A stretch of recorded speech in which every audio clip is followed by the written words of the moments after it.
Il y a urgence et ça fait déjà plusieurs décennies qu'une poignée d'experts, rejoints depuis par toute une communauté scientifique, le disent. Rapport à l'appui. Nous sommes aujourd'hui, disons, dans un climat qui est celui que nous envisagions il y a 30 ans. Ça invite chacun d'entre nous à prendre au sérieux ce que mes collègues modélisateurs prévoient à horizon 2050 et au-delà.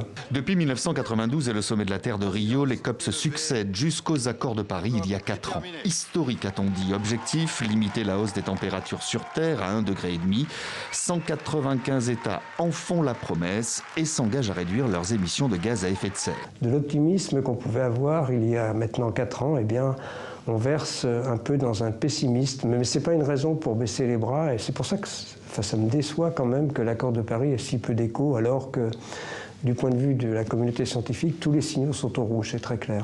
Tous les signaux sont au rouge et pourtant... La lutte contre le réchauffement climatique ne sera un succès que s'il y a une solidarité sans faille de tous les pays de la planète, et on voit bien que ce n'est pas le cas. On n'a pas essayé d'imposer aux pays des objectifs, on leur a simplement demandé ce qu'ils voulaient faire, ce qu'ils pouvaient faire. Les plus gros pollueurs freinent donc des 4 fers et c'est toute une jeunesse qui en prend conscience et se mobilise. Ce sont les jeunes d'aujourd'hui, lorsqu'ils auront mon âge en gros, qui, si rien n'était fait, ils en prendraient de plein fouet ces conséquences du réchauffement climatique. Donc l'inaction, ils sont en première loge, et l'action également, parce que l'action c'est maintenant. Si rien n'est fait, les températures moyennes risquent de grimper de 3 à 5 degrés au cours du siècle.